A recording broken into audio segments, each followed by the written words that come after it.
What's happening, people? Welcome back to the show. This is the Upper Tier Podcast, football podcast we bring you each and every day.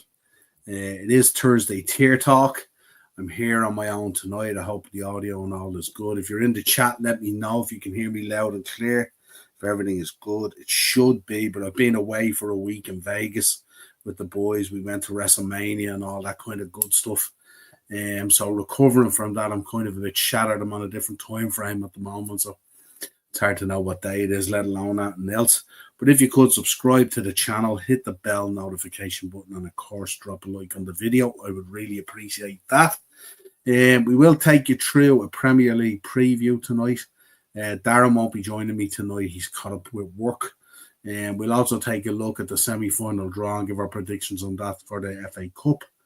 This weekend, we're going to have a quick chat about Jamie Vardy. We'll have a quick chat about the ongoings at Leeds. Changes may be coming there. We'll have a quick look at the League of Ireland and anything else you want to ask me.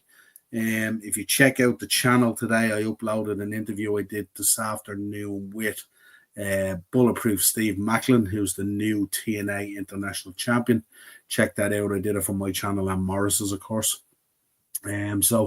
Have a look at that, see what you think. If you're a wrestling fan, I'm sure you'll enjoy it. Other than that, we have a show tomorrow night, Pro Wrestling Weekly. We're going to kick back in, and Dino's coming on tomorrow night. He's going to come back into podcasting, and Dino is going to be talking about, we're just going to be having really a general chat about how the trip went, like road diaries, if you like, or whatever it is, road trip diaries. We're going to be telling you all about our WrestleMania 41 trip to Las Vegas, what we got up to, who we met, the shows we went to, all that kind of stuff, and the general kind of chit chat about Vegas as well, which is absolutely insane. Baz is in the chat. Big up, Baz. Good to see you, my man. Hope you're well. We were talking yesterday, but you can tell from at the moment, I think this time last night I was absolutely panned out on asleep. But we will take you through Premier League preview and all the usual good stuff we do on a Thursday. We just have to pace it a bit, as they say. So let's start with Premier League preview. And of course, Liverpool almost nearly crowned champions last night. Arsenal drawn with Crystal Palace. Crystal Palace with a couple of gilt-edged chances right at the death. Could have sealed it for Liverpool last night without us even having to play. But I suppose it's fitting that it will happen Sunday on the Super Sunday game against Spurs at Anfield. A draw will seal the league. My guess is a win. I would imagine we'll go down through it and stuff like that. But in two of the Sunday games, I'd imagine changes will be afoot, with both teams heavily involved in the semi-finals of the Europa League. So there's probably changes there to come. I imagine they'll be looking after their players. So you would expect wins for Liverpool and Bournemouth on Sunday. Reggie Ian's in. How are we? What's the crack? I'm all good, man. All good. Just trying to recover from a week of food galore, drink galore, and wrestling galore, to say the least. But getting there, slowly but surely. But let's take it from the top then. Chelsea versus Everton. This is where the real battle is at the moment. Obviously, with the relegation battle done and dusted at the moment. But Chelsea still in the run and in the mix up for this top 5 position, sitting at 6th at the moment, 2 points off Newcastle, with a great chance of getting a top 5 spot, if you like. You would imagine Liverpool and Arsenal all sorted at this stage. So there's 3 spots to be decided. Man City sitting in pole position with 3 wins on the bounce, starting to get in form back again there and stuff. So you would imagine Man City are probably going to be one of the teams that will be there. Forest with a big win the other day as well, bouncing back after dropping down into, I think they were nearly 6th or 7th the other day after bouncing back up into 4th. Newcastle look really on a mission to get this Champions League spot. And then you have Chelsea, Aston Villa stuttering last night against Man City, or the night before, I think it was, where 1-1, and in 94th minute, Man City picking up the win with a 94th minute goal will have dented Aston Villa's chances, who are still involved in the FA Cup. And they're bringing it up. Then you got Bournemouth, Fulham, Brighton, Brentford, who have all had stellar seasons. Crystal Palace definitely shook it up in the end and came from kind of nowhere with a bit of form and stuff like that, but kind of left it a little bit too late. Yeah, pretty cool. Well, we'll go through it, of course. It's me, Everest. What's happening? 2 a.m. for me here, chat. We'll try watching this on the replay. Hopefully on Sunday we get it over with. Fingers crossed, 20 minutes. Here we go. 20 times. Here we go. Absolutely, Everest. Sunday, I don't see it being a problem, especially at Anfield. I think Spurs will make a lot of changes as well with a big game coming up next week. Good to see you, man. Let's go down through it. So Chelsea, I think Chelsea, tough game against Everton and stuff like that. Everton have been kind of the party wreckers this season at times. Not too sure what way this will go. I think Chelsea will probably end up running out winners here at the Bridge. Everton, I think Tarkowski might be out. I seen him limping off the other day after a game, so he may or may not be out. So if my player information isn't up to date, let me know in the chat just in case. But it could. I'm looking at a Chelsea win here at the Bridge to continue their prospects of Champions League football next season. Brighton versus West Ham. Brighton kind of have fallen away over the last number of weeks and stuff like that. Have flattered to deceive. West Ham, similar kind of vein of form. I think probably a draw in that one. Score draw, maybe 2-2. Newcastle versus Ipswich. All I can see here is a Newcastle win. They're on an absolute tear at the moment. What a season Jacob Murphy has had. A guy that we questioned a lot in the early stages of the season, myself and Darren, has proven to be absolutely pivotal for Newcastle this season. And happy to say we were wrong. Jacob Murphy having a stellar season and a big part of the success of Alexander Isak and also other players. Harvey Barnes on a tear as well. You can see nothing but a Newcastle win here against Ipswich and also plenty of goals in it as well. I wouldn't be surprised if Newcastle win this 4-1, 5-1 maybe. Absolutely on a tear. Southampton versus Fulham. We often think of St. Mary's as being a difficult place to go, but not so difficult this season, unfortunately, getting relegated. Fulham have kind of been a little hit and miss at times in the last few weeks, where at times they've shown up and looked really, really well, and at times they've shown up and looked really, really poor. But I expect Fulham to get over the line here. Big away win, putting the 3 points on the board, comfortably scoring a few goals, and I think they'll beat Southampton at St. Mary's. And then Wolves versus Leicester. Wolves on a real run here at the moment, doing really, really well. Leicester obviously down, and we're going to talk about Jamie Vardy later, who was confirmed after 13 years he's leaving the club. Unbelievable career Jamie Vardy's having. You think about what he's won at Leicester. Absolutely incredible, especially dating back to that Premier League win. Absolutely phenomenal. So Wolves, I think, will take the points here. Wolves have been very, very strong. Last number of weeks, they've pulled away from that group down there. At one stage, they were looking potentially getting into a relegation battle, and then they put some really good performances on the board. So Wolves to win this, maybe 3-1, I think. Leicester down and out. And then we go into Sunday. We've got Bournemouth versus Man United. I expect Bournemouth to beat Man United on Sunday. I think Man United will make a huge amount of changes going into that pivotal game next week, I would imagine. I think it'd be crazy to actually risk any players at this stage, especially with what's been happening injury-wise and stuff like that as well. So I expect a much changed Man United side, but I expect Bournemouth to run out winners. Bournemouth being very, very good this season. Exceptional, actually, under Iraola. And then the big one, I suppose, that everyone's waiting for is Sunday, where Liverpool have the chance to confirm the winning of the Premier League, 20 league titles. By beating Spurs. Spurs, again, I think will have a much changed side. Again, with a big game coming up similar to United next week. I would expect Spurs to make wholesale changes there as well. I expect Liverpool to run out winners.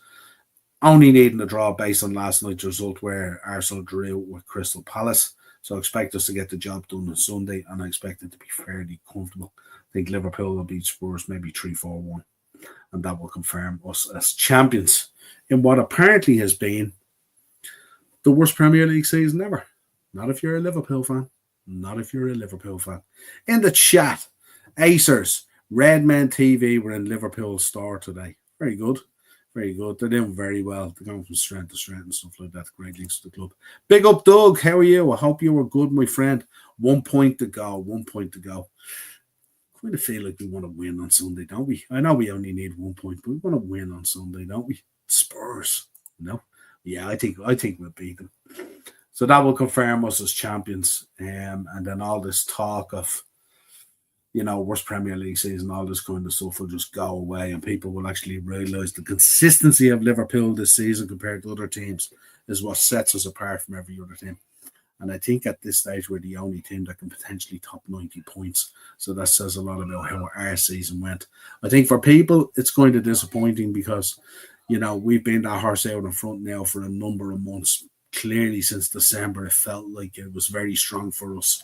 And, with relegation being tied down to the three teams basically pretty quickly with 4 or 5 games to go, there wasn't a whole lot to shout about or talk about, really, But this top 5 race is really, really interesting. And that's what will keep us nailed onto the football over the next 4 or 5 weeks or whatever it is. But, yeah, fantastic for my club, Liverpool, picking up 20th league title. So very, very happy about that. So that kind of sums up where I'm going with the Premier League preview at the moment. If you look at the semi-final draw for the FA Cup, which is happening this weekend as well, Nottingham Forest versus Man City.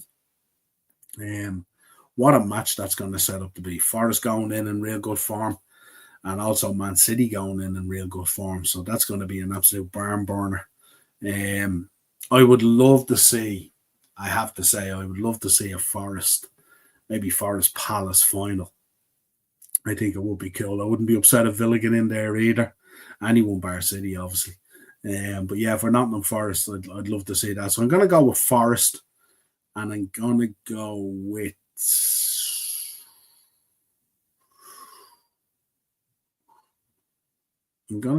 Palace. I'm going to go with Palace. So I'm going to go with a Forest Palace final. That's what I'm going to go for, and that's what I hope happens. I called it about Travis Scott screwing Cody Rhodes at WrestleMania 41. You did indeed, Aces. You did indeed, 100%. What's the crack, Niall? I'm looking forward to the wrestling talk this week on the podcast. That Raw after Mania was an insane episode. It was, yeah. We're going to be talking tomorrow night, 9 o'clock. Myself and Dino will be on. We'll be bringing you through the trip. We've got some great photographs there and stuff, and we'll show you pictures of the people we met at WrestleCon. We'll talk about TNA Unbreakable, which was unbelievable. One of the highlights of the trip, I have to say, folks. If you haven't checked out Steve Macklin's Bulletproof's match against Eric Young and all, and AJ France, really, really cool. But if you haven't checked out Sami Callihan versus Mance Warner, absolutely insane. And I'm not even a hardcore guy, but to witness that and to see what those guys did was just incredible. Big up, Romy. What's happening? Hope you are good, my friend. Hope you're good. Seeing you enjoyed the Macklin interview. Yeah, absolutely. He was absolute legend, dead sound and stuff like that, and was on the night as well. Dino got to talk to him on the night as well and stuff like that. So it's really, really cool. And shout out to TNA as well, who treated us like royalty when we were there, to be honest, with tickets and parking and everything and all. It was great, and access and also absolutely fantastic. So hats off to them as well, and long may it continue. Big up, Joanne. Hope you're good. Good to see you in here again. Let us know what your predictions are for the weekend and stuff like that. What you're thinking and all that kind of thing. If you're in there, we've gone through them. The barbed wire match was mental. It was mental, and it was crazy as well because there's such a unique fan base there as well, and like the fans. One man show tonight. Yeah, it is a one man show tonight, Joanne. Yeah, absolutely, one man show. Darren's caught up with work at the minute and stuff like that, so it's all good. And I'm absolutely shattered from Vegas. Barbed wire match was mental. Yeah, it was crazy. Hope you enjoyed it, Aces. And it's not normally, as you know from listening to me on the shows and stuff like that, it's not normally my stick, really, those hardcore matches and stuff like that. But to see those guys do what they did was absolutely insane. And we got chatting to Mance Warner at WrestleCon the next day. And to go from the insanity of that match to just a down-to-earth conversation about wrestling with the guy was absolutely insane. And Dino will tell you, we'll talk about it tomorrow night on the show, but Dino will tell you the guy was absolutely incredible to talk to afterwards. Big up, Romy. Niall, I see Trent getting his nips out for Dom Perez. Yeah, absolutely. Yeah, and I wonder what the story is there. There's a lot of talk now. He might do a bit of a U-turn, I'm hearing. A lot of reports today that maybe he's having second thoughts about it, but we shall see. We shall see. But I still expect him to leave. But a lot of people are talking that way. Has his head being turned? We shall see. I heard that Taker show got serious backlash over the Mania weekend. I've no idea. I didn't hear anything from it. I know people weren't happy. They said Bloodsport wasn't great. I don't know. I haven't seen any of it. But we had a great night on Thursday night at Unbreakable. It was just absolutely stellar. Sammy's a nut job. He is beyond a nut job. He is the absolute definition of insanity, I have to say. Philip, hi Niall, I hope you enjoyed Vegas. Did you bring me back my stick of rock? Philip, I barely brought myself back, being honest. We had an unbelievable time. It was just, from the minute we got there, just I can't even describe, and I go to Florida quite a bit with the family and stuff like that. I can't even begin to describe the food and the drink in Vegas. It's just insane. Insane. Taker's hairline is crying for mercy.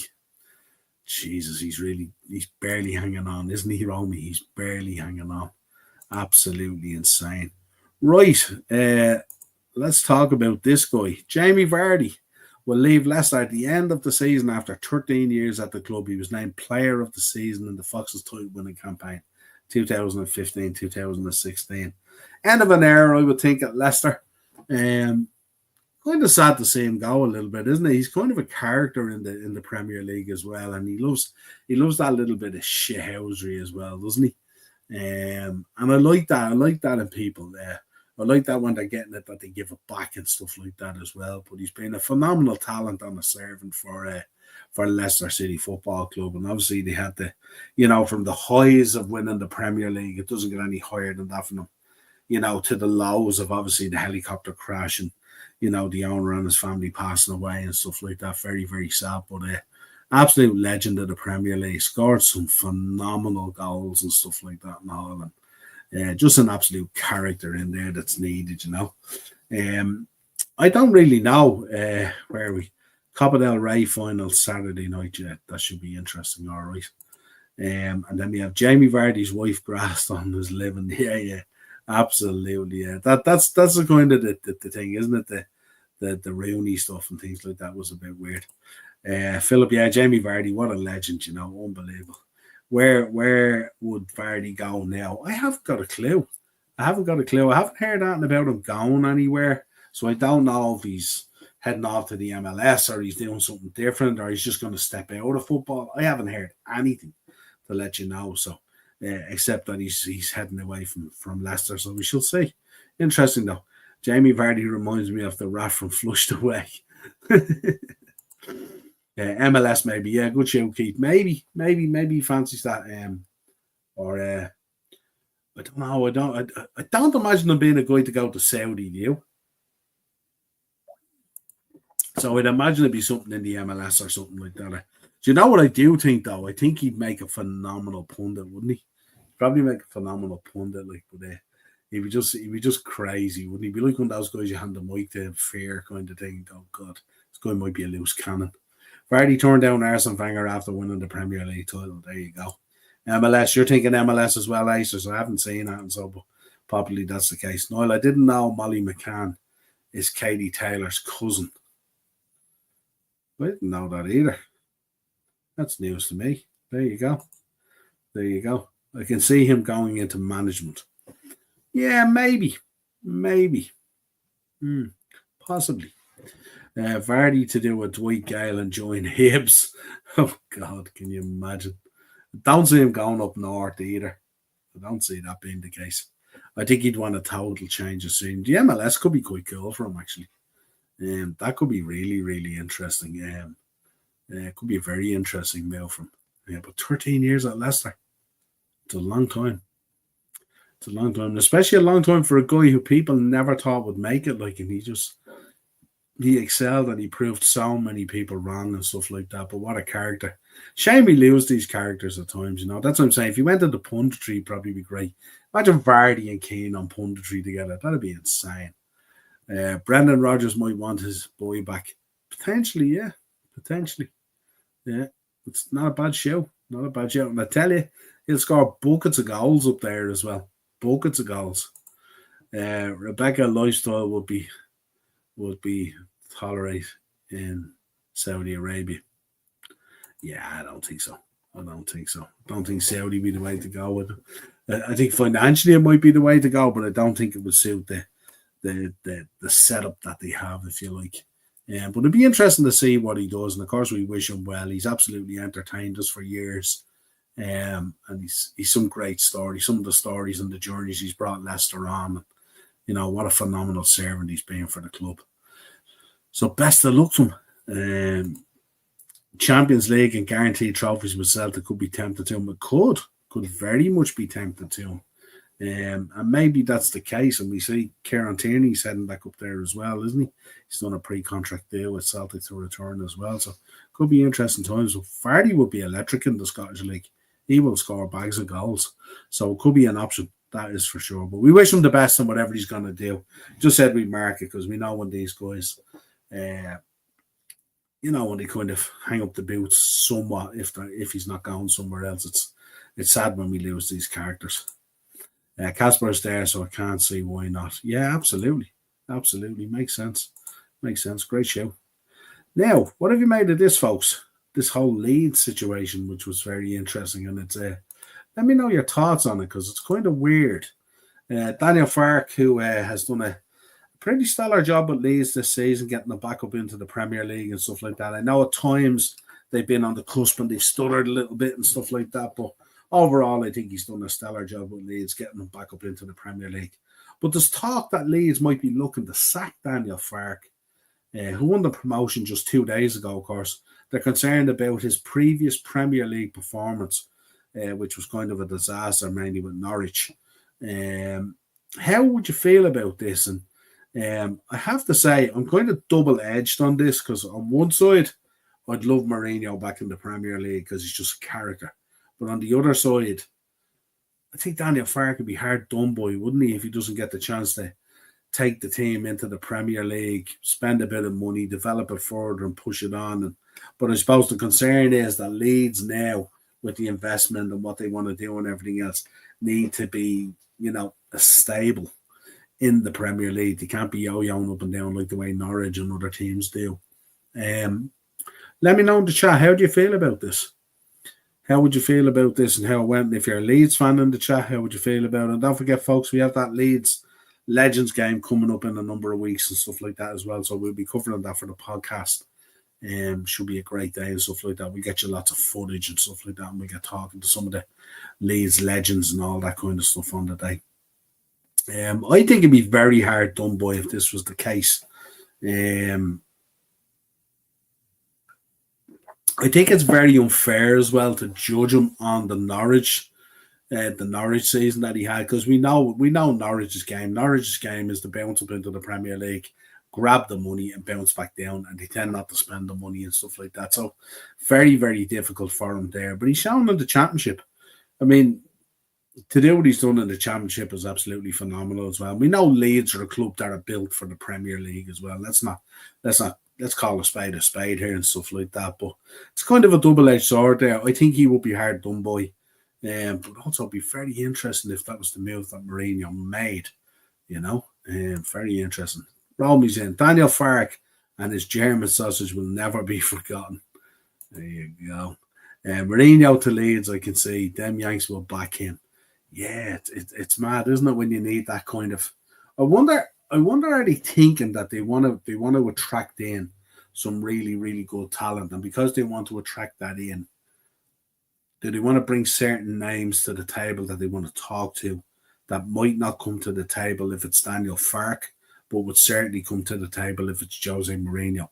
So is this a move to kind of, get some big names in through the door and stuff like that might not necessarily sign for Daniel Farke, but would be very interested in playing the Jose Mourinho side? That might be the case. It's not a bad shout. Philip, it'd be criminal if Farke got sacked from Leeds. It really would. That's kind of an old school Chelsea move, isn't it, to sack success? I think he will be given the opportunity, but I think they're probably looking at Leeds and they're saying they need to bring in a few, name players really and stuff like that. start that ball going and stuff. And maybe he's not the name to do it. Let's see though going forward. Keith's in. What was the point keeping Daniel Farke if they knew they had a chance coming up with him to just get rid of him after getting promoted? Makes no sense. I think on the face of it, it makes no sense. And I think on the face of it, the most of the excuse that they're using is based on his previous Premier League performance, which I think is really, really tough. Because, as I said to you earlier, I think they sold him a dead situation, really, at Norwich. Norwich don't spend money. They collect money. They're not that type of club. No disrespect to Norwich fans out there. But let's be honest, you bounce into the Prem to take part and take the broadcasting money. But the other side of it would be to attract in players. And our Leeds looking to make a serious move in the summer to attract in some big name players. And our Leeds looking at it and going, if you're sitting across the table from Daniel Farke, will you get it done?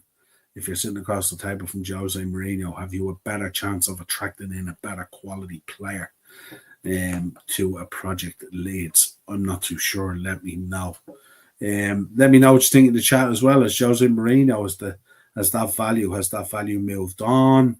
Is that value still there? Certainly he had a tough time at Roma towards the end. And also he's had a let's say a controversial time in the Turkish league as well, to say the least. Niall, did you see that Muppet on YouTube saying we should sack Ancelotti after the Arsenal game? Our fan base gets on my tits sometimes. I did see it, and I think it's, it's just, I don't know, it's a weird one. Your club is ruthless. There's no doubt about it. Your club is ruthless, and I wouldn't be surprised if that's kind of the mentality there, because I think a lot of your success that's built there, a lot of the times when you've gone on real good successful runs, there's been a stability there in terms of managers. But there's no doubt when it goes bad like that, and those two games against Arsenal were exceptionally bad, for a multitude of reasons.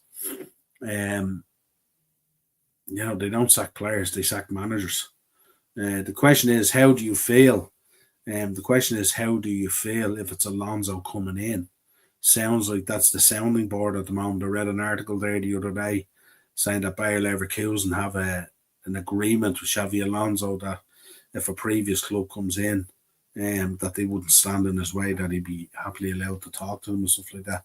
And it might suit Alonso as well. They had that unbelievable season last season with Leverkusen. But certainly this season there's been a marginal drop off, but not unexpected, to not reach the heights that they had of before. So we shall see. But I suppose the question is, if they take Ancelotti out, the question is, who do they put in, and do they put in someone of the level that you want, or is it, how would you feel if Ancelotti went down and Alonso came in? That's really the question. Jose Mourinho was spent. Yeah, Philip, it's tough. It's hard to know whether that name value is still there. My guess is probably I would side with Mourinho in terms of player purchases and stuff like that, because I think he'd be more attractive than Daniel Farke, but I think they would be doing him dirty if they let him out the door for me. Real Madrid are cutthroat. They certainly are cutthroat, and that's what's bred their success. I don't know if anyone watched the documentary about winning the Champions League and winning the European Cup, and they did the Real Madrid one, and it was like, you can see why they've won it so many times. Who are we going to get? I think Spurs want Areola, and saying Xavi this season will pass. That's the issue, isn't it? That is the issue. But it sounds like the conversation is around Alonso. My concern about that is, okay, you have an ex-player going in, hasn't been a bad thing in the past, but into that changing room, is there something more going on there than just Ancelotti?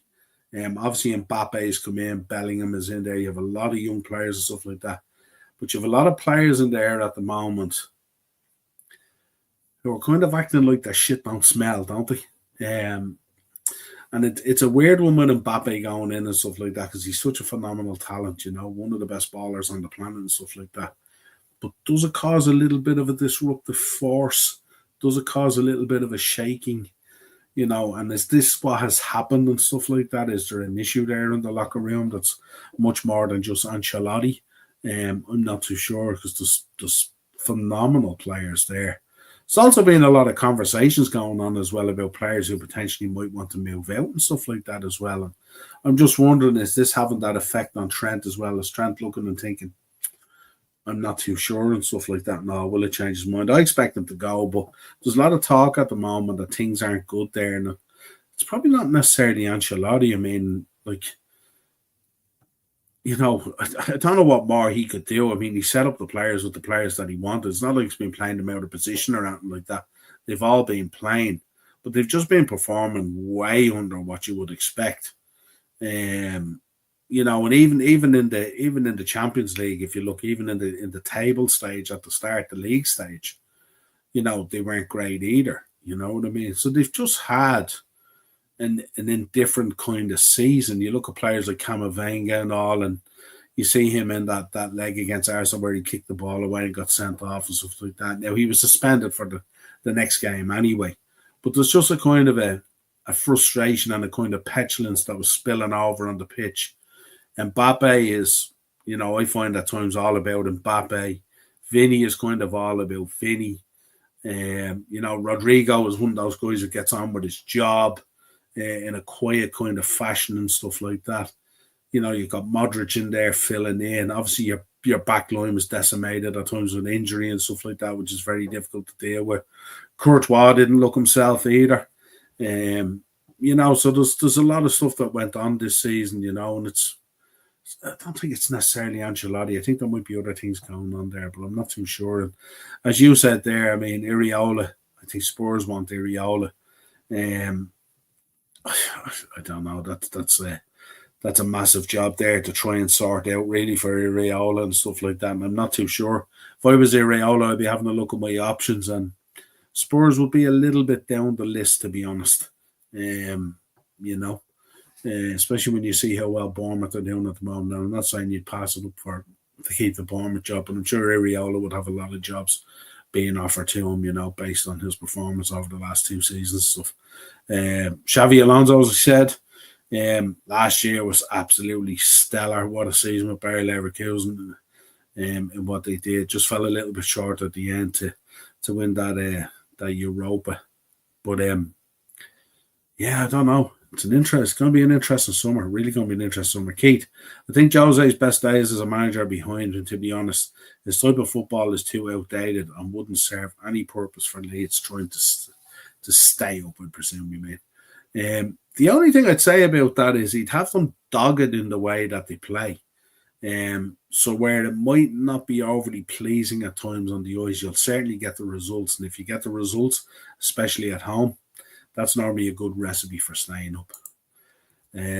Ted's in. Big up, Ted. How are you, pal? Hope you had a good week while we were away. Hope you enjoyed the rest and all.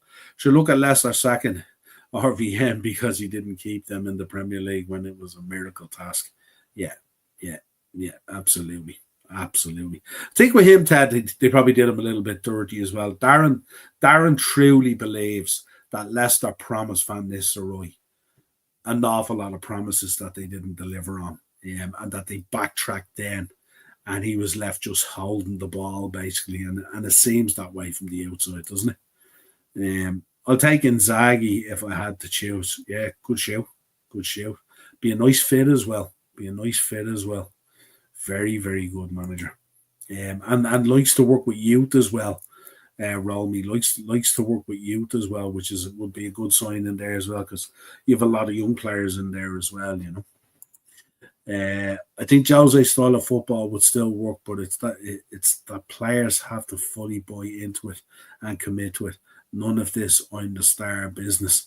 Yeah, and I think that's kind of what you get. Like generally with Leeds teams, even down through the years, when you think of the history of Leeds, you don't get these crazy superstars.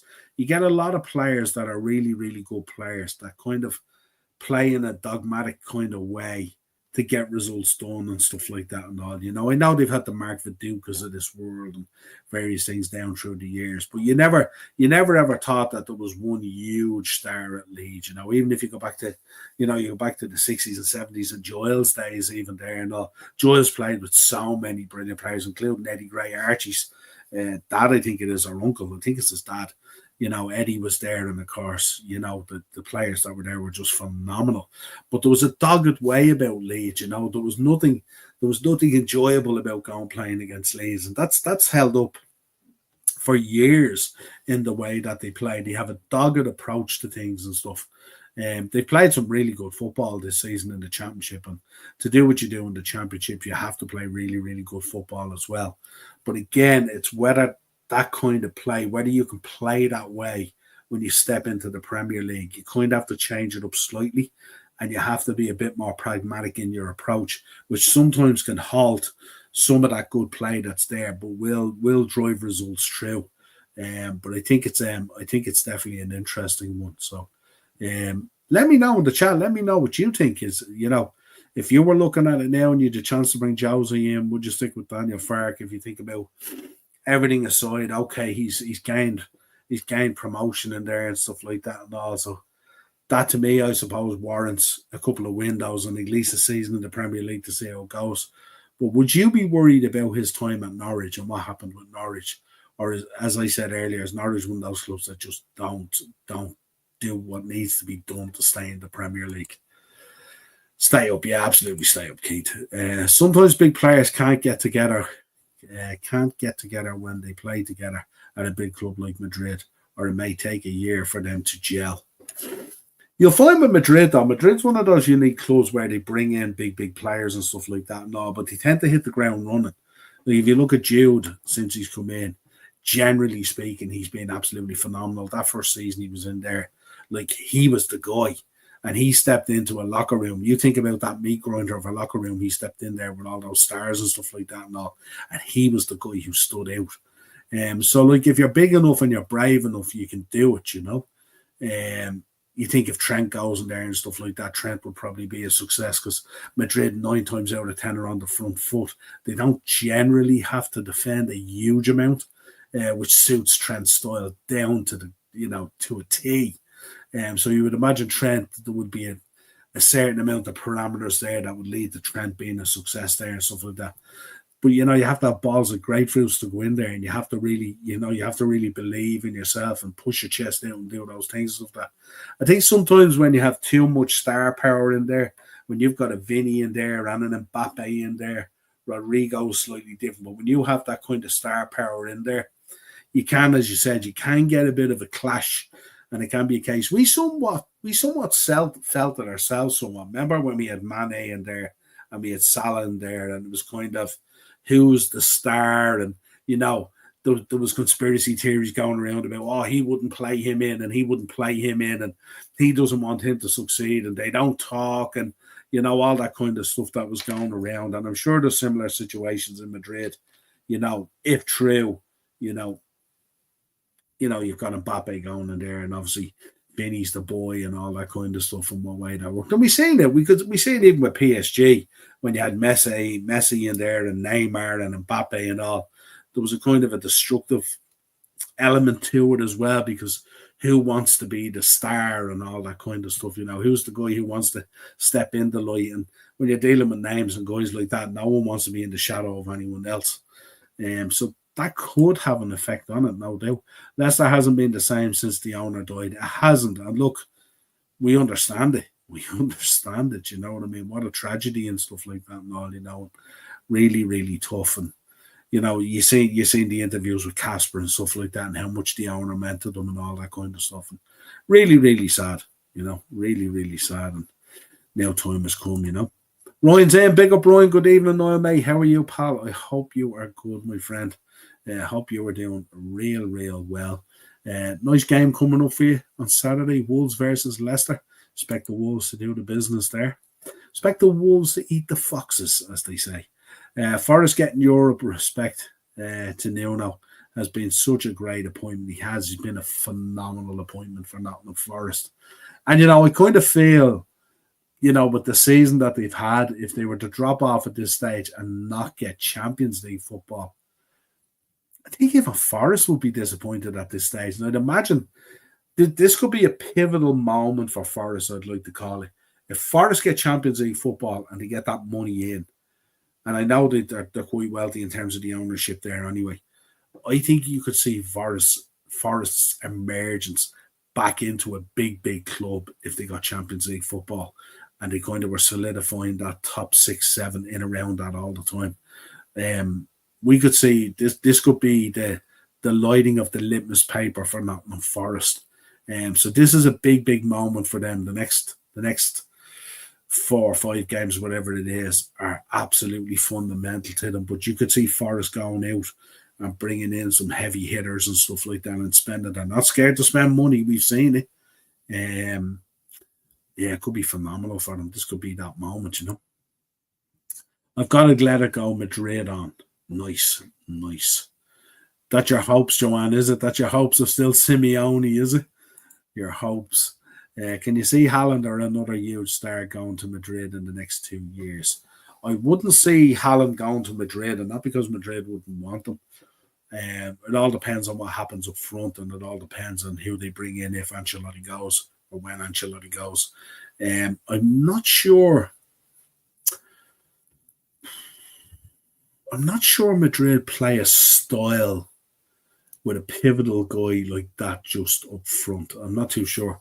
I think he might potentially look more like maybe a Barcelona player or something like that. And let's remember, he hasn't he's had quite the drop off as well from his previous times in Man City and stuff like that as well. And it'll be interesting to see what comes out. I mean, the 115 stuff has all gone very quiet since I've been away. Anyway, I haven't read anything about it. We were supposed to get a ruling out end of March. We're now heading towards end of April. We haven't heard anything.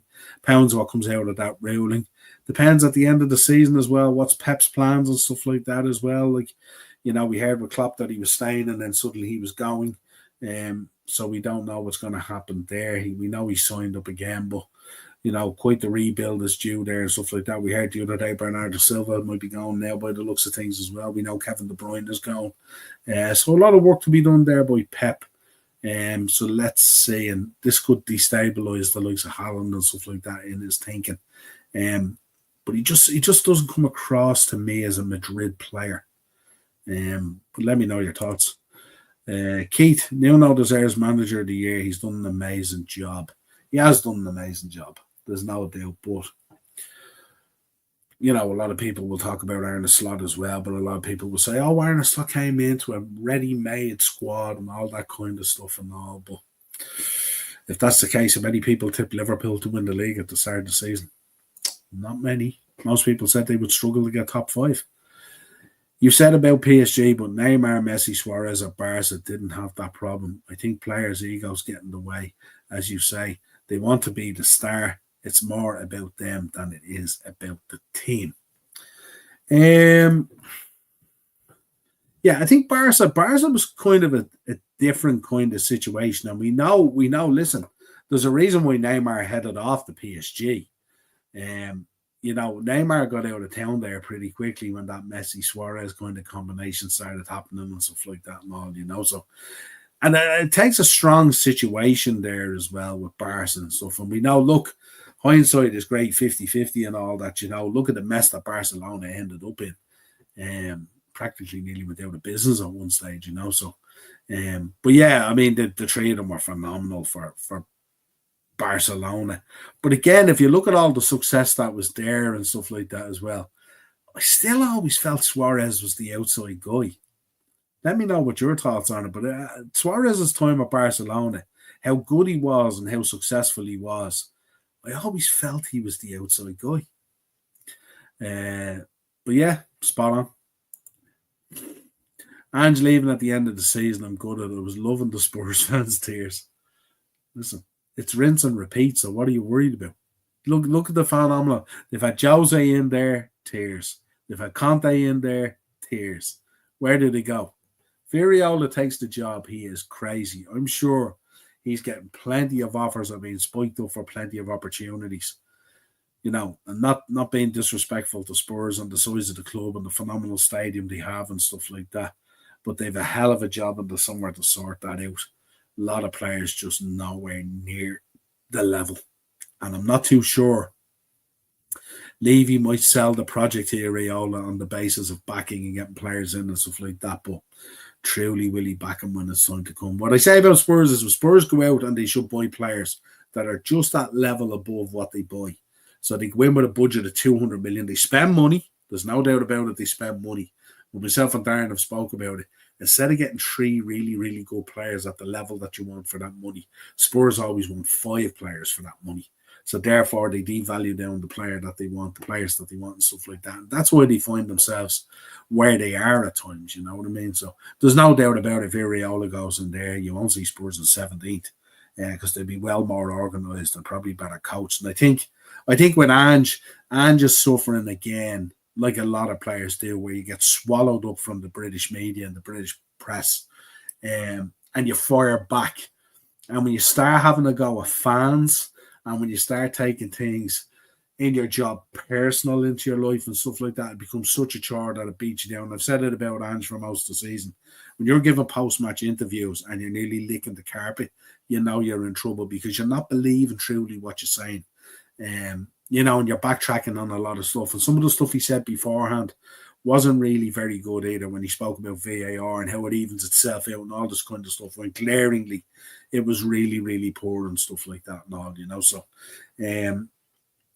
I think he just gets swallowed up by it. And I just don't think he fancies it now. I think he feels like the world and everyone is against him. The Spurs fans are in on him like I've never seen before. And it's hard to know where Spurs go now, after having, Nuno went in there, couldn't do it. Conte went in, couldn't do it. Jose went in, struggled to do it. What now, look at the United team that won the treble. They all played for the club, which made them stars. They weren't out for themselves. They were out for each other. And that was, you got to remember that was Fergie's management as well. You remember what happened any time at Man United where a star became a star and stepped out of that shadow. That was the guy who was put out the door. You know what I mean? If you think about those huge stars that United put out the door and stuff like that. And Fergie's way of keeping everyone at a certain level and stuff like that, even though we knew the Rooneys and the Roy Keanes and the Beckhams and, even the Rios and the Schmeichels and all these great players and stuff like that.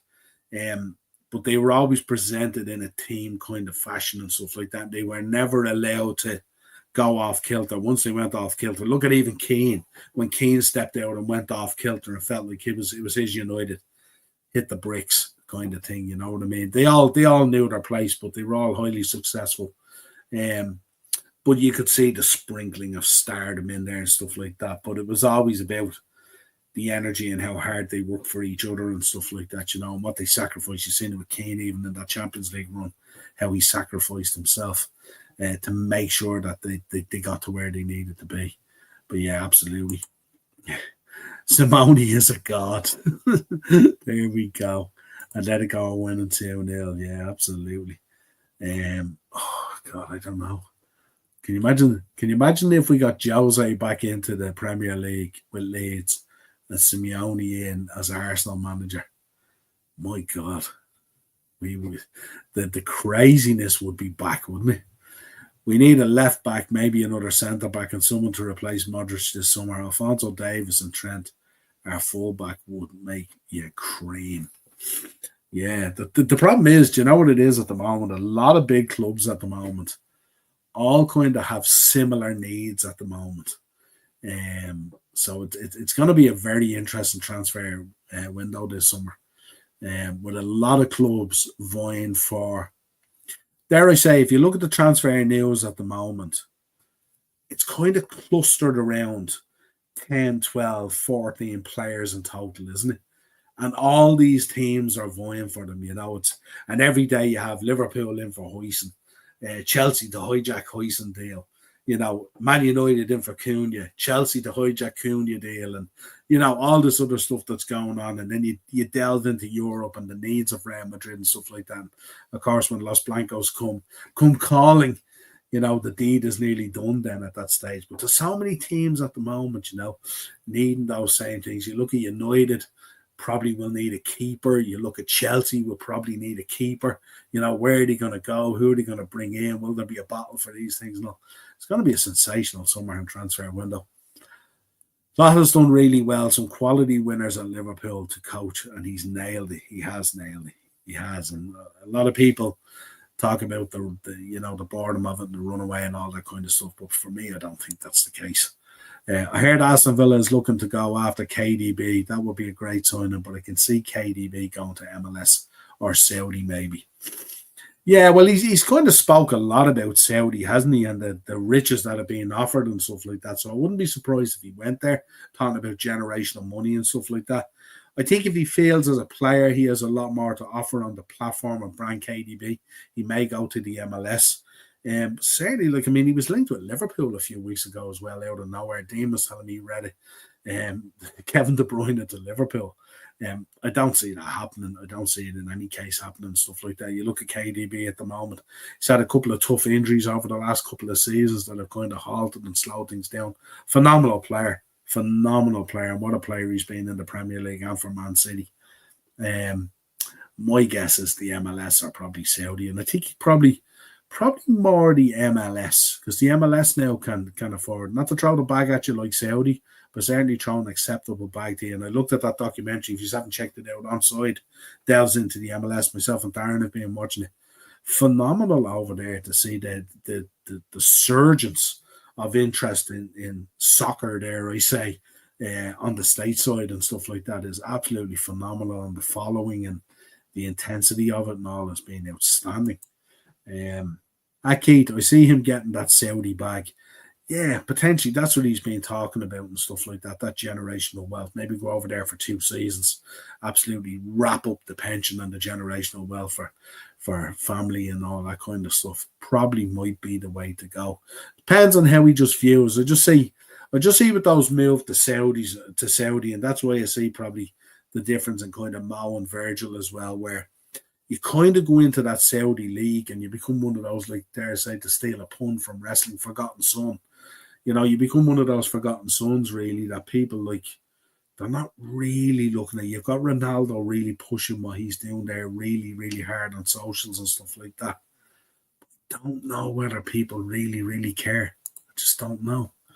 I've never seen Mbappe press in his life, even at a young age. Messi at the same age used to do it regularly. People forget that. Spot on, right? Spot on. Mbappe walks around constantly, yeah. Yeah, he always just seems as well, doesn't he? He's not the guy, when things aren't going your way, he's not the guy you want to go to war with. He's not the guy you want on your shoulder running down that field in Braveheart with William Wallace, is he?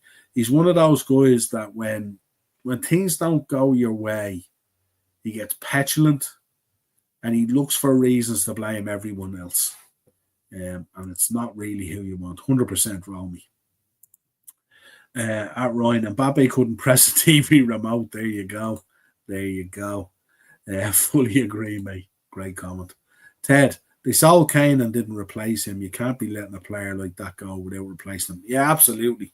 They brought in Solanke, but Solanke obviously he's been in and out of the side, maybe with injury as well, and he hasn't really found that Bournemouth form. Now, we never thought that Solanke would come in and replace what Kane does. But obviously the drop-off from Son as well has been sensational, and I don't think they expected that to happen. But we called it back in the summer. Self and Darren we did an episode where we were talking about Spurs, and we were talking about how Son and Kane were so pivotal to each other in terms of this understanding they built up over 8, 9, 10 years, whatever seasons it is. And they understand each other's patterns and movements and all that kind of stuff. And then when one of them went, like Son this season has just looked lost, absolutely lost, a pale reflection of the player he's been, which is a shame as well. And spoke about it with Darren a few weeks ago. It's hard to believe that the 10 years that Son has spent at Spurs and he's never won a trophy. which is incredible for a guy of his talent. What a player he's been.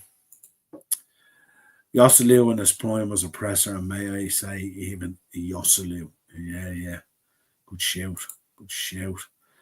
I meant to say Benzema in his prime.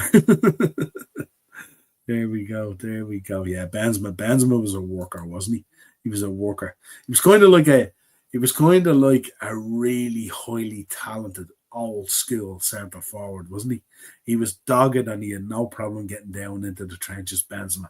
He wasn't one of those guys. And even the look of him, he was so unpolished in his look. You're looking at Mbappe, and it's like Mbappe is taking off the three-piece suit to walk straight out onto the pitch. Benzema, looks like he just came out of a gym after doing 12 rounds with Tyson Fury or something, and he was ready to go to war, and he had that steely grit about him that burned through him to push him on to some absolutely phenomenal stuff. Yeah, absolutely. Benzema. I'd rather have Bruno G. There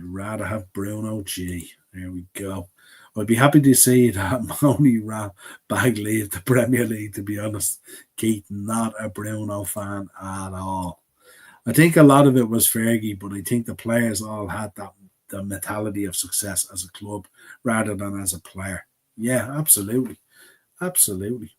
And you see at times even, Ted, if you look at the last league that you won, if you look at the sum of the parts, if you look at the parts individually, I should say, you wouldn't necessarily say they'd go on and win a league in that last season for Fergie. But you see when he brought them all together and the sum of the parts came together as a team, that's what drove them on to win that last league. You look at that last squad or that last 11 or whatever it is that United won the league with. It's not great by any stretch, but phenomenal that they did it. Don't lumber us with him, give him the Barca. Yeah, absolutely. Absolutely. Well, I wonder if Ryan G would give us a friend's discount and send us Cunha. He'll send you Cunha, but you won't get a discount. What do we think, folks, as well? He's been heavily linked as talks with United as well. What do we think of Cunha to United? Is Cunha to United going to happen? Is it hinging on United winning the Europa and getting Champions League football? If they don't get Champions League football, United looking to do business early as well. What way is that going to work? Because we know there's been a lot of talk about, sell to buy and all this kind of stuff. But it looks like they're putting a lot of, they're lining up their eggs into the basket, really, aren't they, in terms of linked heavily with the Lap, linked heavily with Cunha. Is this hinging on? The Lap's kind of different, obviously, because relegation. But with Cunha, surely he'll be looking for a step up into European football. And if that's the case, obviously United preliminary talks have happened and stuff like that. And it looks like that's the main interest at the moment. But does it hinge on United securing Champions League football by winning the Europa? Or could you see Cunha going there anyway? Let me know your thoughts. Teams need to go find themselves some real goal scorers. Don't worry about them being athletes. Just worry, can they put a ball in the net? Fowler, Shearer, York, Cole, let them athletes just scorers. Yeah, absolutely. And that's the reality probably now with image rights, is image rights have changed a lot of things, and not for the good of the game, the 90 minutes on the pitch and stuff like that. Nowadays, players are more concerned about not only doing the job, but looking good doing it, and often that's where they falter. But yeah, absolutely. Put the ball in the back of the net. It's the highest commodity. The highest commodity in football is as a defender clean sheets and putting the ball in the back of the net. Shut up, play. I'd rather it more than him going to Man United. Yeah, it's going to be very interesting to see how this all plays out. There's some really huge weeks coming up in this season. They're between the top 5 race and also how Europe plays out and stuff like that. And even the FA Cup. Still a lot to look forward to in football. If KDB went to America, the Americans would think he's Rupert Grint. Oh, God. We'll give you Mendy as a thank you. There you go. I'd go MLS over Saudi any day of the week already, Rich. Don't worry about that money anymore. Take the bag from the US and keep your self-respect. Yeah, I suppose the argument as well is you could do a couple of seasons in the MLS, and probably the Saudi gig is probably there as well. Sure, that's the dice that Salah's rolling. 2 years with an option, and in 2 and 3 years' time, if he's 35, 36, whatever it is, that Saudi option will still be there. He'll still be a huge name at the time. That's the dice he's rolling. Oh, you're a Madrid fan, Shadow. Yes, that's Romy, Ryan. That's Romy is in there. If you want him, he's definitely going. There you go. Yeah, he is. 100%. I can see Ronaldo pressing to get KDB at Saudi. Yeah, it doesn't seem like the whole Saudi thing has gone a bit kind of gone very quiet, isn't it? There's a lot of players coming out of it. Dean was telling me the other day that Roberto Firmino, with no club at the moment, is training with Liverpool and stuff like that and all. So it's an interesting one. It has dampened down a lot. Obviously, the money is huge, but whether the players are there, we shall see. Real Madrid fans since 2002, the R9 days. There you go. There you go. Aki Syria, I think he's best linked to Inter Miami as well. Yeah. Benzema was a forgotten man because everyone was looking at CR7. They were looking at CR7 till CR7 wasn't there anymore. And then the real Benzema stepped out of the shadows, didn't he? Incredible player. At poker, at Ted. Even Bale was overshadowed by CR7. I preferred Bale more. Bale was a phenomenal player. What a golfer as well. At Shadow R9 at Barca made me love Barcelona. They're my second team if I had one. Not a bad player was he. There you go. Messi and Ronaldo running in their Zimmer frames. There we go. Raul was my guy. God, Raul. What a player. What a player. Class as well, mate. That era of football was different gravy compared to today, wasn't it? The players were just sensational.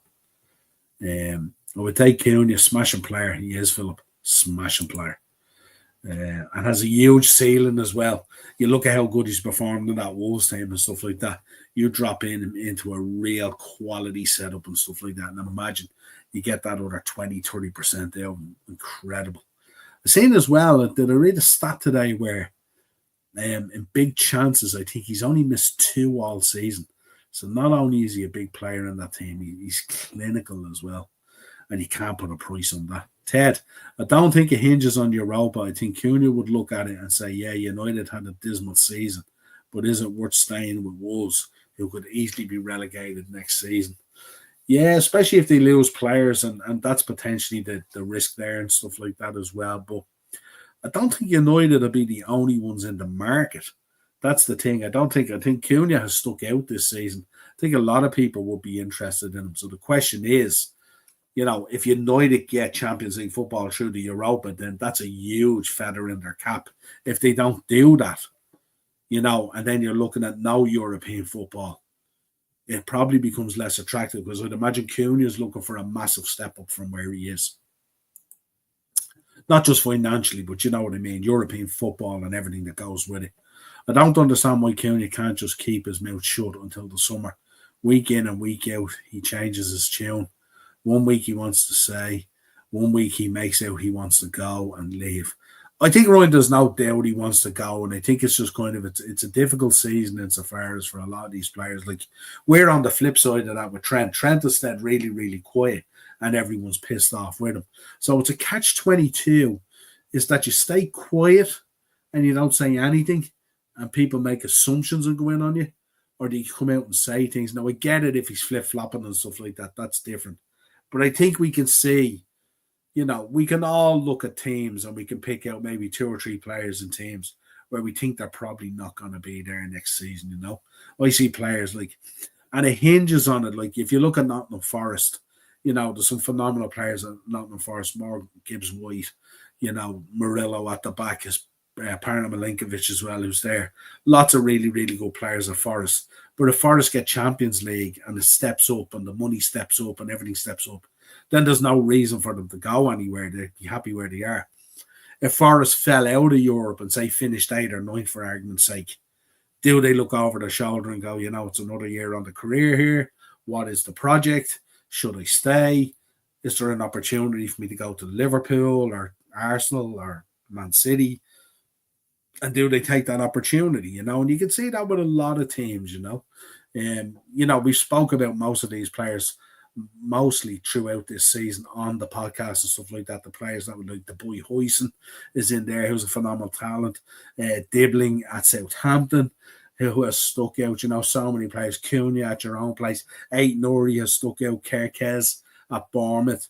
The boy Robinson at Fulham. We can name these kind of players and stuff like that, and we can see them, and we could say, yeah, they're the kind of players that could step out and go to bigger teams and do a job and be really, really successful. And that's really where the joy is from. Remember, there's no loyalty in football. I mean, we're dealing with a guy here who's Liverpool born and bred, has been in the academy since he was nearly changing his nappies. You know what I mean? Who's looking to go to Real Madrid now and that opportunity. Won everything with our club. Absolutely a future captain and a guy I would love to see lift the Premier League as the captain of Liverpool. How sensational would that be? Because we didn't get it with Stevie. But his head has been turned and potentially a move to Real Madrid is going to happen. So it's rough. So there's no loyalty. I don't understand why Cunha. Yeah, we did that one. Just leave it until the end of the season and then make your move. Well, see, they send now. See, the whole world of tapping up has finished now. It's gone. I don't think it even exists anymore. So I think what happens is now players subliminally through their messaging and through their social medias alert clubs to the fact that they'd be interested in a move. And this is how they do it. And that's what pisses fans off because fans obviously follow them. But I think the world of this tapping up and all is gone now. Absolutely gone now. If you look at the situation with Trent and Real Madrid, that's been ongoing for the whole season. So and talks have definitely happened. 1 week he wants to stay is what I meant. Yeah, but he doesn't. That's a subliminal message. He doesn't. Never believe that. This phone making me look like I can't string a coherent sentence together. Don't worry about it. It's all good. Niall, I had such a mad argument with a Barca fan last weekend when I said I was tripping. Samuel Eto'o never played for Real Madrid, but he did. There you go. Chelsea 2, Everton 1. Chelsea 2, Everton 1. Yeah, that's kind of what I was predicting as well, Joanne. I think Chelsea will get over the line on this one. I think at the bridge, and I think if Tarkovsky's out, he's a big player for Everton at the back. But we shall see. But the one thing, a lot of talk about Maresca at the moment as well. Ian, who's in our WhatsApp group and stuff like that, not happy with Maresca one bit. Obviously, the win the other day was absolutely pivotal and stuff like that. But this could be another potential banana skin here. Everton, not an easy side to beat, especially under Moyes, that kind of dogmatic and stuff like that. But I think Chelsea need to get this win, and I think they will. With that Saudi league, the truth is nobody cares about it. What's Duran at? Was lighting it up in the Premier League, and now he doesn't even exist anymore. Exactly, Ted, and that's happened. Like someone tell me, what's the last thing you read about Riyad Mahrez? Forget about even Duran, who was absolutely phenomenal. Obviously got sold a massive contract and stuff like that. But think about Riyad Mahrez. You know what I mean? He was an absolute star, and what a baller he was as well. Went off to the Saudi league, nothing. And I think that's why Van Dijk and I think Salah have looked at it and went, yeah, there's crazy riches over there, generational wealth, all that kind of stuff. But you just become forgotten about. You go into this kind of black hole situation and like no one, the viewing is down, the attendances are shocking. You know what I mean? If you want to go over and do that, it's all well and good looking in your bank account at the weekend and going, yeah, there's 500,000 in there, or 1 million or 2 million or whatever it is. Well, so much good there's 500 people watching and no one really cares about what you're doing. Juman's in with Crystal Palace 2-2 with Aston Villa. Interesting. That's the semi-final. What way do you reckon, Joanne, it's going to go then? You're talking Panos? Who do you think will get through? My 3 favourite players ever would be R9, Maldini, and Buffon. Tell you, hard to argue. Bournemouth 2-0 against Man United. Yeah, I think Bournemouth will run out winners against Man United. I think Man United now, league-wise, are at the don't care phase. If I was hammering, what I'd be doing is I'd be taking a selection of youth players there and stuff like that, and I'd be putting them in and see are those players good enough to pick spots for next season's squad to alleviate the pressure of a huge transfer window coming.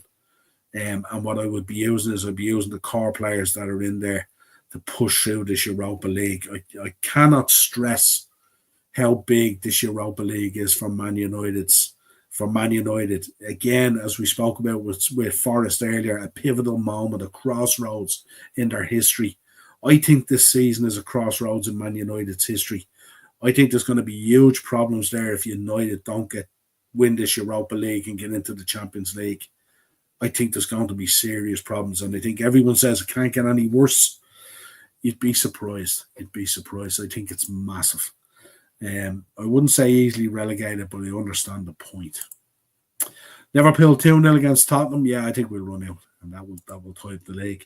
Nottingham Forest 3-0 against Man City. So you went with. So Joanne, tell me who you're going with Crystal Palace and Aston Villa. Then I went with a Forest Palace final.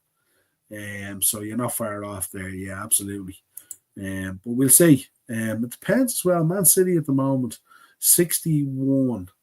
So tight, isn't it? That Champions League spots are so tight as well. But we shall see. Another great player, Pirlo. Oh my God. I wish we were able to get him back in the day. Yeah, Pirlo, what a player he was. I actually seen him play against Liverpool legends. And himself and Stevie were playing. And they had a real ding-dong battle in midfield against each other. And it was phenomenal to see that even at the Legends game level, that level of competition was still there between both of them in terms of trying to tread passes and this stuff they did. Pirlo was an absolute magician on the ball.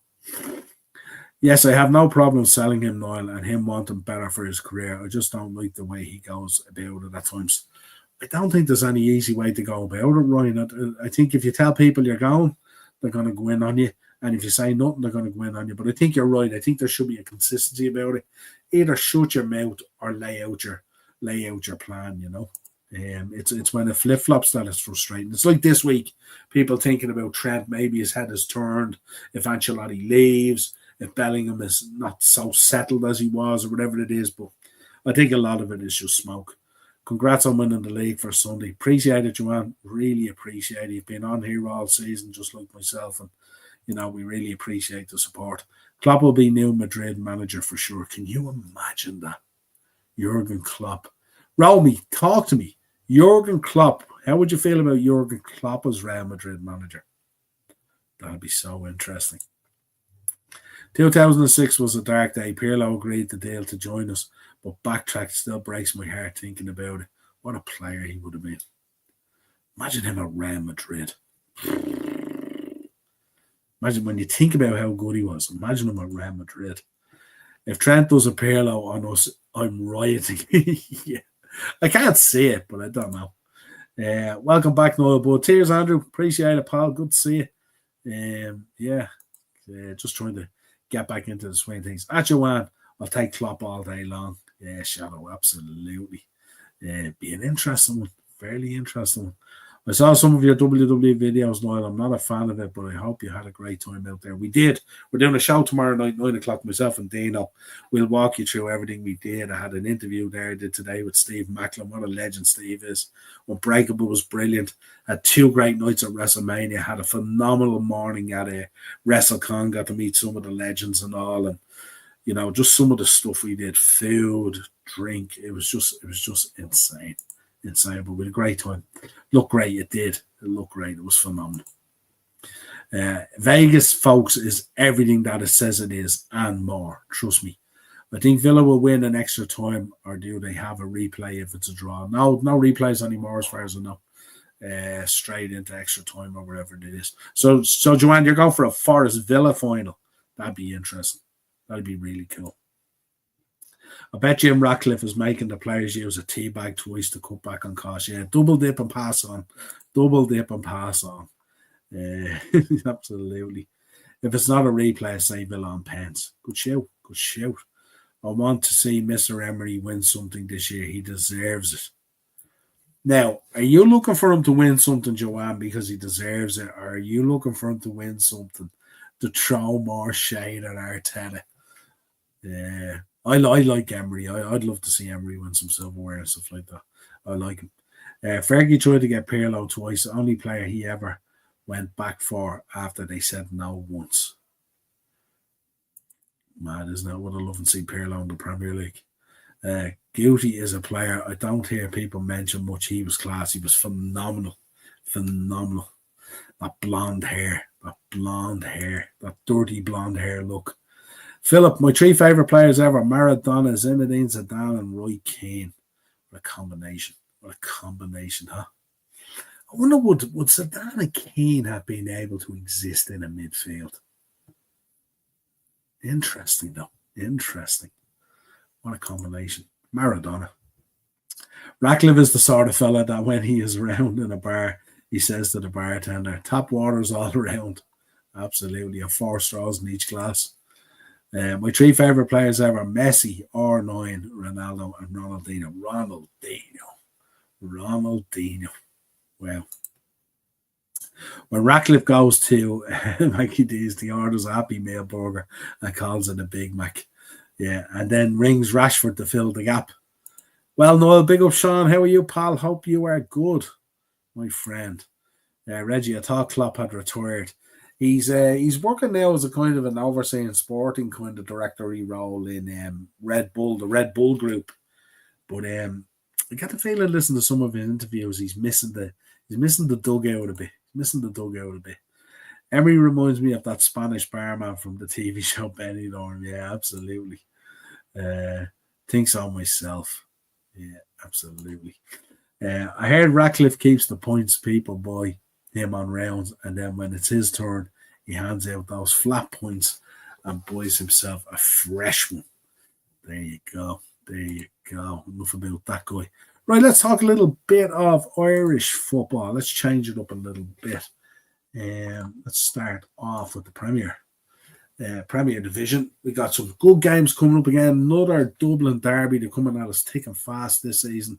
Draw the leading the way, obviously, in the league by a point from St. Pat's, who certainly this season have not wanted to start slow. Shamrock Rovers position themselves into third as well after a sluggish start, but getting the results that they need. Shelbourne down a fourth.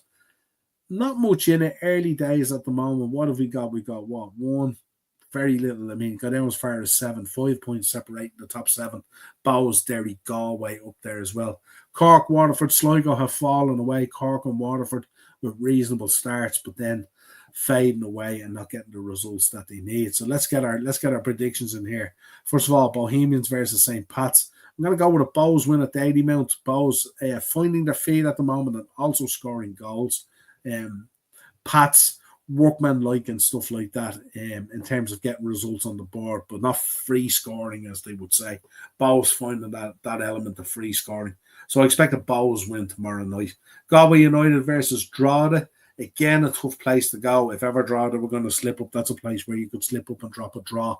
But Drogheda is so strong. When you think about Drogheda last season, that they won the relegation playoff against Bray Wanderers to stay in the division, to now see them going from 10th right up the first, or from 9th right up the first after being in that promotion battle. It's a phenomenal start from them. So let's see, can they maintain it?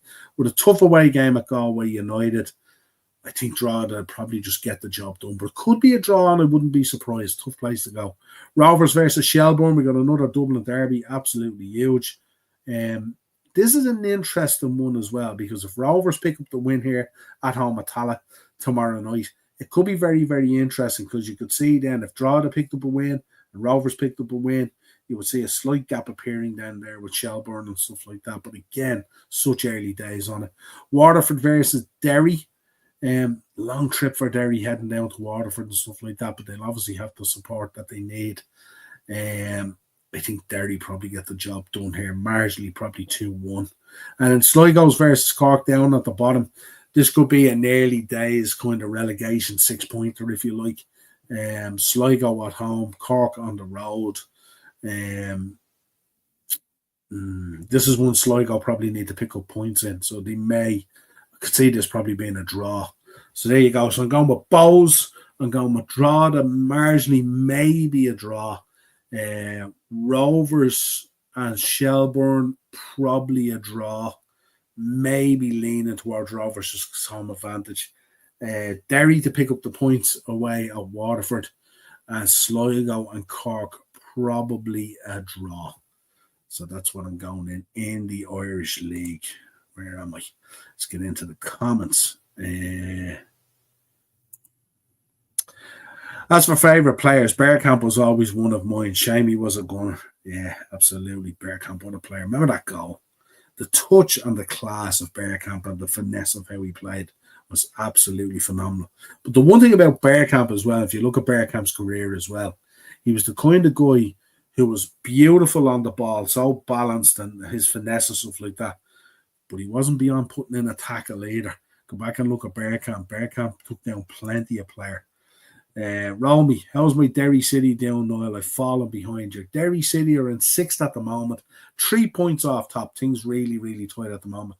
They're not doing too bad.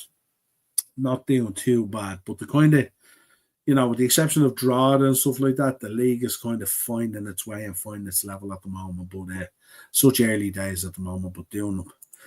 Ryan's doing all right up the patch. Could go top tomorrow night, Ryan. Could go top. We gave you a good shout, didn't we? Good tip there. Emery wasn't treated well at Arsenal. He deserves to win the FA Cup, but so do Forest. They have done fantastic well this season. Yeah, great shout, John. Great shout. I tell you, we wouldn't be upset at either, would we? Now, don't forget that fella in the green and white shirt. Yeah, absolutely. Legend. St. Pat's. Yeah, here's you. Heard someone said that when I was in Dublin, always stuck with me. Yeah, absolutely. That's an ongoing thing that gets said here. Niall, the last time I was in Dublin was during the Metallica tour. I got mugged by the barman at Temple Bar for points. I know to avoid there when I'm back in August. Don't go near Temple Bar, man.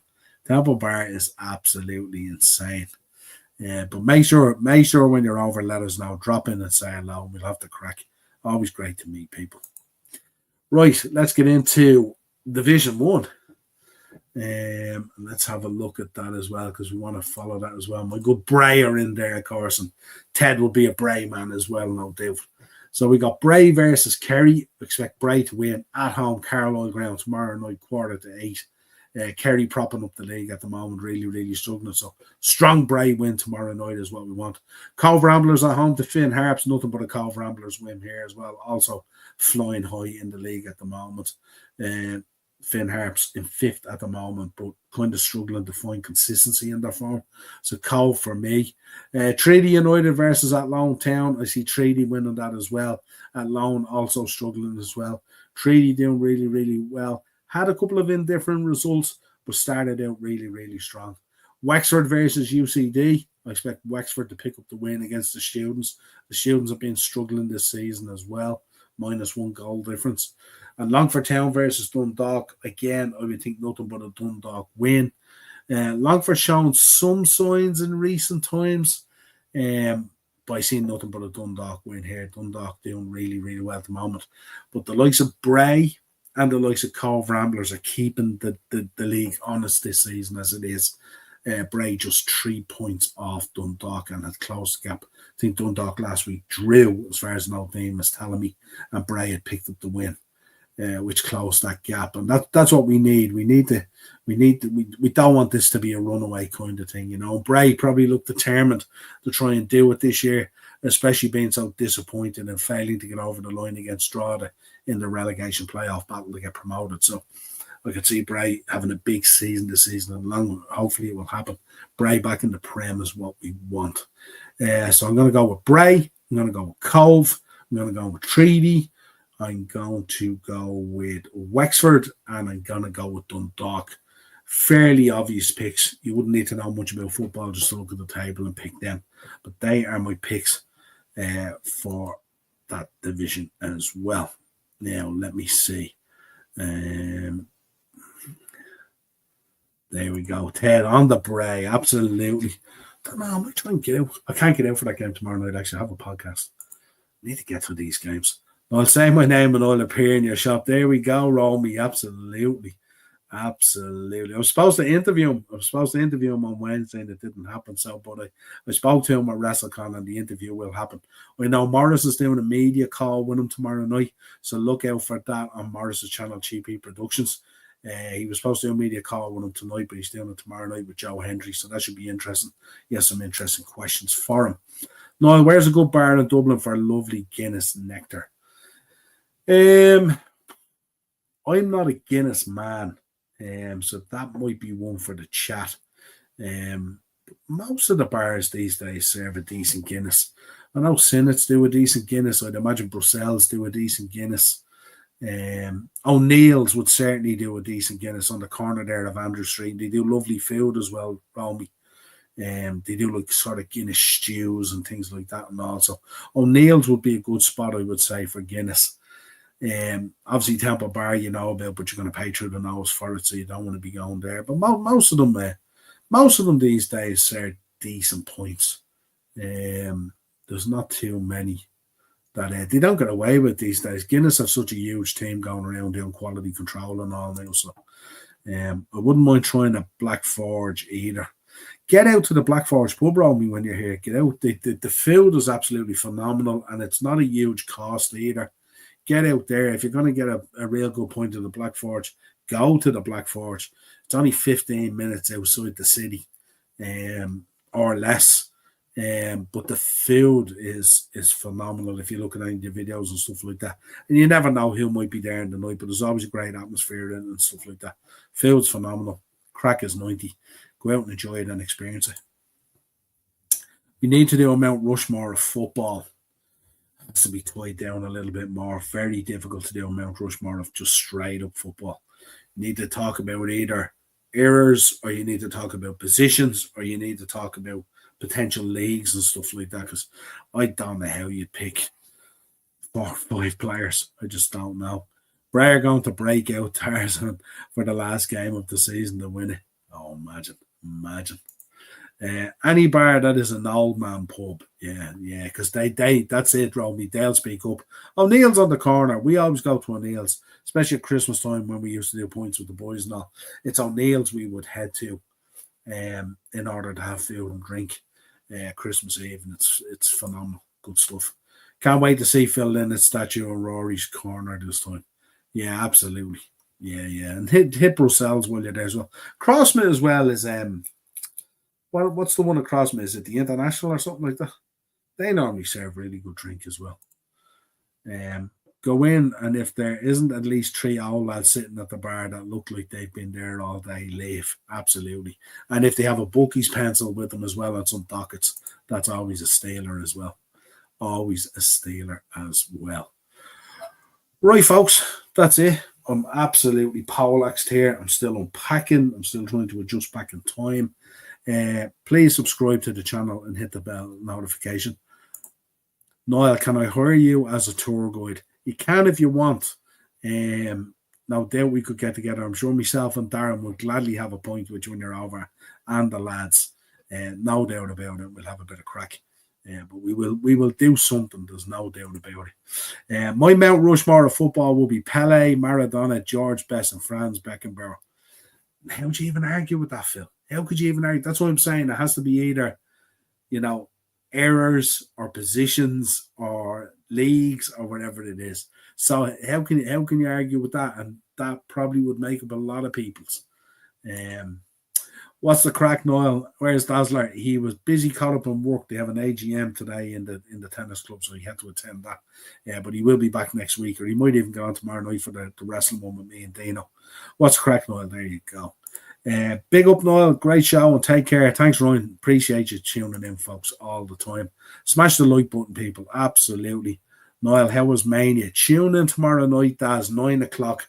Myself and Dino are going to be on. We're going to take you through our whole Mania trip. We're going to talk from start to finish, from when we hit Dublin Airport all the way through to when we hit Dublin Airport. And there was craziness, no doubt about it. And we will have a lot of fun.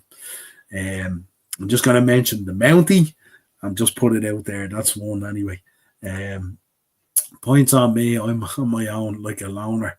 Alistair Black on this trip. Absolutely. Don't worry about points on you, pal. We'll have to crack. We are now over and now, folks. We are now over and now. Subscribe to the channel. Hit the bell notification button. Check out the Steve Macklin interview. Really, really interesting from Steve, the new TNA International Champion. Not only new, but the first one as well. And also tomorrow night, 9 o'clock, special edition of Pro Wrestling Weekly to get us back in the swing. Dino's getting back he's trying to saddle back on the horse again and getting back into podcasts. So he's going to be on tomorrow night with me, and we will share our stories of the trip. No doubt Graham will be in the chat as well. Graham was with us as well. And JR, I think, is still in LA. He headed off to LA. Lads, stop asking how Mania was. It was shit because it was this year's Mania. Next year will also be shit, but then this one will be considered good. There we go. There we go. Until next time, folks. Keep safe. Catch you tomorrow at 9.